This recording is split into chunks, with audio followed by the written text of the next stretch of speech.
Have you ever wondered why 60% of employees leave their jobs because they don't feel appreciated? Now, as a leader, you might think, okay, I'll motivate them by working harder, being everywhere, doing everything. But hold on. Burnout isn't a badge of honor. It's a warning light. And guess what? You can motivate your team and protect your energy. I'm Tyler, host of the Elemental Educator channel and podcast, and today I'm giving you 3 proven methods that great leaders use to inspire action without running themselves into the ground. These aren't your typical rah-rah motivational tricks. These are strategies used by world-class leaders to create momentum and morale while staying sane. Throughout this video, I've packed in additional ideas and innovative ways to optimize performance. Look out for pop-up text to catch these extra gems, and stick around to the end, where I'll share how to sustain these methods over time and instill them in your team. Method 1, the power of personalized recognition. Let's start with something simple, but game-changing: personalized recognition. Studies show that employees who feel recognized are more likely to stay at their current job and perform better. But here's the twist. Generic "great job team" emails don't cut it, and there's a fine balance between praising to a point of annoyance or burnout and the sweet spot. I learned this the hard way starting out as a tennis coach. Running summer camps for kids was filled with high energy, high praise, and their energy fed mine. The kids loved our camp, and the mission wasn't tennis. It was to have kids going home happy. We put a lot of effort into the activities we ran and ensured every kid felt valued, but a shift happened while I was instructing private lessons with adults. I noticed some people wanted to be a bit more of a glorified ball machine that would sometimes tell them "great job" every time they did something well. Others wanted to talk about everything and anything other than tennis. It came down to people wanting to be acknowledged for their efforts. So how does this tennis story factor into leadership? Well, when I took on a new role in leadership, I made sure my team knew they were already doing great things. We were going to continue to work together to make things the best they can be. Their efforts were acknowledged on a consistent basis. It wasn't about empty praise. It was about making people feel seen. That's how you shift a culture. When recognition is tailored and genuine, it prevents burnout by reinforcing a sense of value and belonging. 2 key factors that shield against disengagement. When people know they're appreciated for specific efforts, they're more energized to keep contributing. Next time someone on your team hits a milestone, skip the generic Slack emoji, email, or card, and instead take some time to physically go talk to them.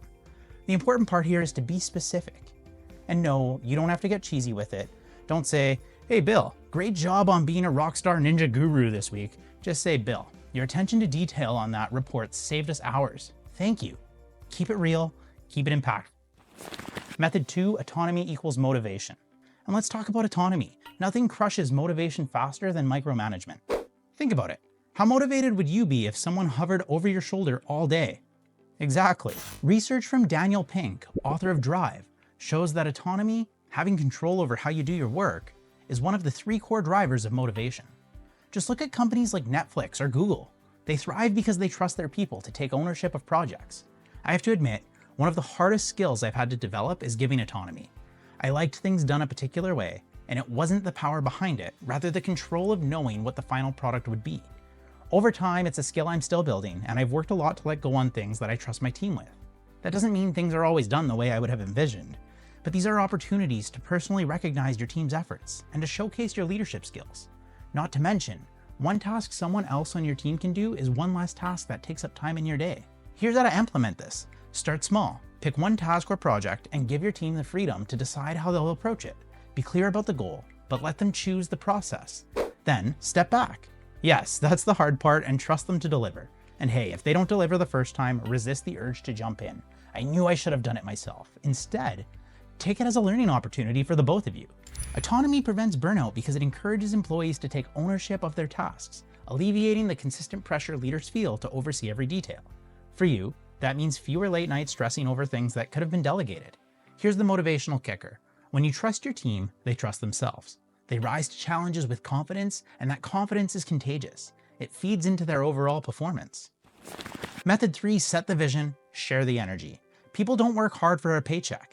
They work hard for a purpose. And if you're not painting a clear, exciting picture of where you're going, your team's motivation will fizzle out. And if you're thinking, okay, Tyler, people do work hard for a paycheck while being completely unmotivated in their workplace, I would argue they aren't working hard. Take Patagonia, for example. Their vision is so deeply tied to environmental sustainability that employees feel like they're changing the world with every product they design. It's not just a job, it's a mission. Personally, I've spent a ton of time working on my mission and vision. This is our earth grounding element. It's what guides us, and every decision you make as a leader needs to be grounded in a guiding rationale. Simon Sinek nailed it and start with why. People don't buy what you do, they buy why you do it. Great leaders like Martin Luther King Jr., not just managers, are masters at inspiring belief in bigger cause. He didn't just say, I have a 10-point action plan. He said, I have a dream, and people followed. Here's the motivational twist. When your team feels their efforts matter beyond the immediate task, they work with passion, not just obligation. That's how you build a culture of resilience and long-term engagement.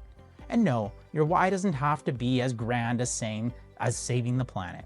Even if it's as simple as let's be the team that always delivers on time, own it and sell it with a passion. So how do we sustain these methods over time? Let's talk about this. Motivation isn't a one-time event, it's a habit. And here's 3 practical steps to help you embed these strategies into your daily leadership.